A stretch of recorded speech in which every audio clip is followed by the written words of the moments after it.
Hi! So today we're going to be looking at Japanese stamps from the Showa era. So I got these stamps for 1,900 yen, so about $12. These date from 1937 to 1950. So from both pre-World War II Japan and post-World War II Japan, which I think is pretty cool. Based on my research, these stamps belong to 4 different stamp series from that time, and those series also had sort of like their own sub-series. So I'm just going to separate these by series, then we can have a closer look at them. To help me, I bought this Japanese stamp catalog, which really helped me a lot in identifying and researching on these stamps. The Sakura sort of catalog of Japanese stamps is considered as one of the most reliable stamp catalogs in Japan. It gives you quite a lot of information, sort of like basic information of the stamp, the values of the stamp, and the content is really comprehensive. So if you're into collecting Japanese stamp, this is a book that I recommend. The seller also attached some pretty cool stamps to the envelope that these stamps were sent in. So I'll be soaking these as well. So I've just taken the stamps out of the stock sheet.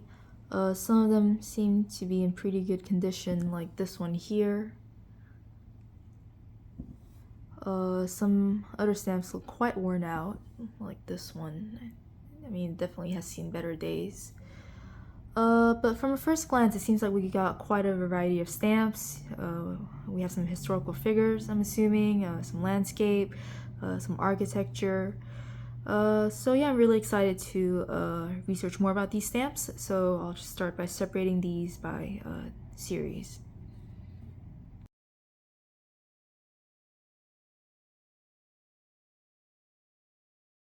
So I've just finished separating the stamps, and I've also taken some time to research about them. So now I'll be showing you each stamp series in depth. So these stamps belong to the first Showa series. They were in circulation in between 1937 and 1940. So they were in use before Japan entered World War II. This purple stamps show a Goshinsen. They're known in English as the Red Seal ships. The Red Seal ships were Japanese trading ships during the 16th and 17th centuries. They were called the Red Seal ships because they had official documents that were stamped in red from the ruling authority, so the shogun, which allowed the merchants to trade with countries like China and countries in Southeast Asia. This stamp shows General Noimariske. He was a general in the Imperial Japanese Army and Governor General of Taiwan when Taiwan was part of the Japanese Empire. He was considered a national hero in Imperial Japan as he embodied the concept of Bushido, which are like samurai codes. This stamp shows Togo Heihachiro, who was an admiral of the fleet in the Imperial Japanese Navy. He was known in the West as the Nelson of the East. He led Japan to naval victory during the Russo-Japanese War at the start of the 20th century and is regarded as a national hero in Japan. This stamp shows the Kasuga Taisha Shrine. It's a Shinto shrine in Nara Prefecture. It's famous for its bronze and stone lanterns, and I've actually been there in 2019. It's really pretty, and I really recommend that you visit Nara if you're in Japan. If you're staying in Kyoto, it's a very doable day trip. This stamp shows Horyuji Temple. It's a Buddhist temple in our prefecture. It was founded in 607 by Prince Shotoku, who was credited with the early promotion of Buddhism in Japan. This stamp shows the Gasuden Koken. It was also known as the Kokenki. It was a Japanese long-range aircraft. It was built in the 1930s in order to break the world record for longest flight, which they set in 1939. This stamp is my favorite stamp. I love the color and how we can see the Japanese peninsula, the Korean peninsula, and the coast of China, which I think looks really cool. So the last 2 stamps just show a hydroelectric power plant, and this stamp shows Mount Kongo. It's a mountain in Osaka Prefecture. Next, I have 8 stamps from the second Showa series. They were in circulation in between 1942 to 1946, so these are the stamps that would have been circulating in Japan during the Second World War, and it's pretty evident from the stamps that we see in the bottom row here. This stamp, for instance, is called the Industrial Warrior. You can see a factory worker in the foreground, and in the background we can see some warplanes. This stamp shows a female factory worker, so I'm assuming with the previous stamps they're showing the war effort that is going on in Japan. This stamp is interesting because it shows a concept that was promoted by Japan, particularly during the Second World War, which was the Greater East Asia Co-Prosperity Sphere, where Japan promised to liberate other Asian countries from Western colonial powers, but in reality it served as a cover for Japanese imperialism in the region.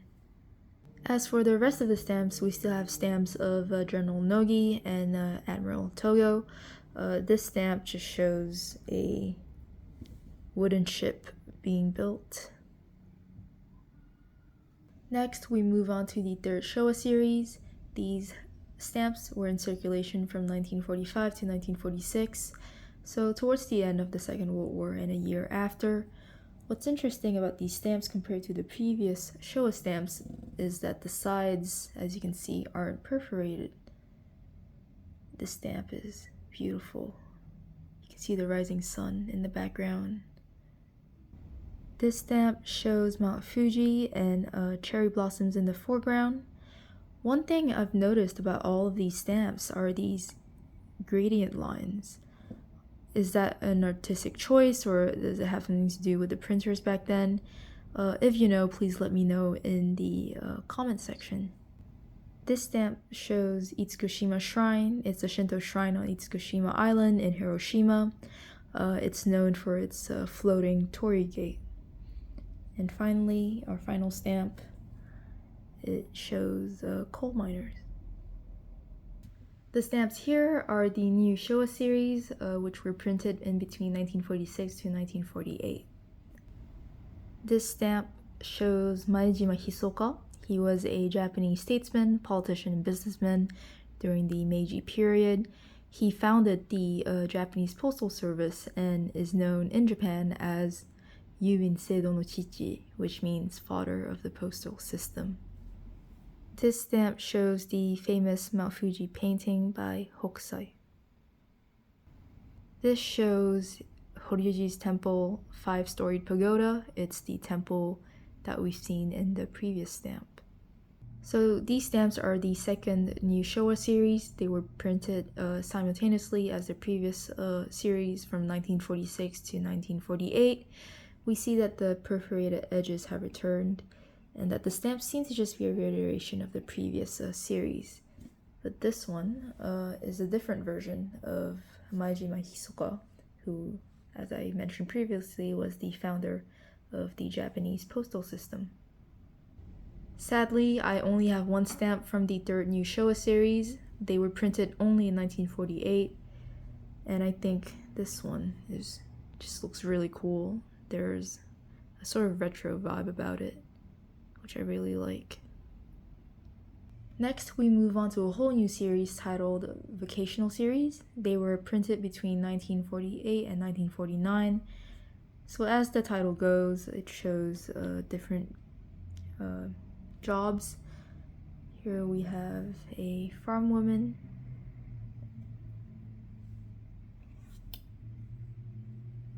This is a woman working at a spinning mill. And here we have a coal miner. So finally, we move towards the 1950s with a series titled Fauna, Flora, and National Treasures. From a first glance, I see that they've omitted the Imperial Seal of Japan from the stamps. They've done that also with the Vocational series that I've shown you earlier. Also, based on the catalog, these stamps don't have the Showa watermark, which was previously used. I'll talk more about that later. This stamp shows a long-tailed chicken, known in Japan as onagadori. It was bred in the 17th century mainly for ornamental purposes, and it was designated as a Japanese national natural treasure in 1952. This stamp shows the Byodoin Phoenix Hall. It's a Buddhist temple located in Uji, Kyoto. It's also depicted, if you've been to Japan, on the 10 yen coin. So now I'll just be going briefly over the history of watermarks on Japanese stamps. So the first stamps in Japan to use watermarked paper were regular stamps from the Taisho era. It was in response to the emergence of counterfeit stamps. So the Ministry of Posts and Telecommunications began gradually replacing ordinary stamps with watermarked paper from 1914. This watermark has a sort of lightning bolt pattern, as you can see in the picture. Next, where the earthquake watermark, we see that there's a pattern of sort of dashed lines. It was produced in a hurry after the Great Kanto earthquake in 1923.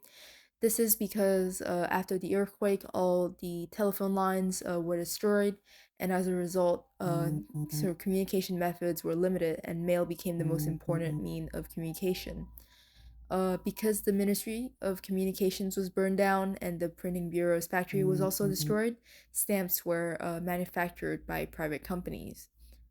Also, there were no punching machines to make the perforations and no gluing machines to apply the backing glue, so instead, dotted lines for cutting were printed, as you can see in this picture. Finally, we have the Showa watermark. It's a combination of semicircles and straight lines. It was used from 1937 to 1950. Since then, watermark paper has not been used on Japanese stamps due to the improvement of printing technology, which improved the quality of stamps, meaning thus reducing the risk of counterfeiting. So I've almost forgotten about the stamps I've soaked, but I'm glad I remembered because there's some really interesting ones here, like this one. This is a commemorative stamp from 1960. It commemorates 100 years of US-Japan friendship and trade. This stamp is a 1974 folktale series stamp. It shows Princess Kaguya flying back to the moon. It's from the Tale of the Bamboo Cutter.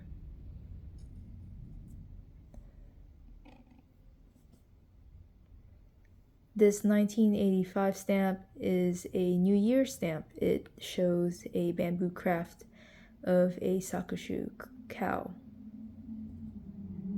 And finally, this is a definitive stamp of a bunny from 2014. So now that we finished our somewhat deep dive into these Showa stamps, I've picked out my favorite ones from each series. It looks awfully blue. It's not on purpose. But yeah, so to finish off the videos, I'll just be putting all these stamps into my stamp album.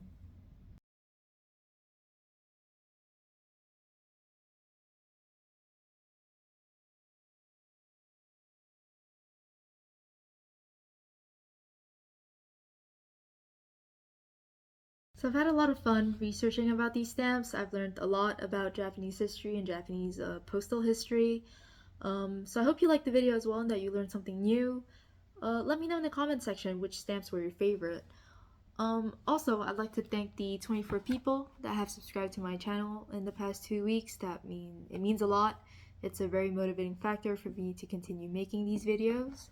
And yeah, thank you for watching the video. Don't forget to like and subscribe, and I'll see you in the next video.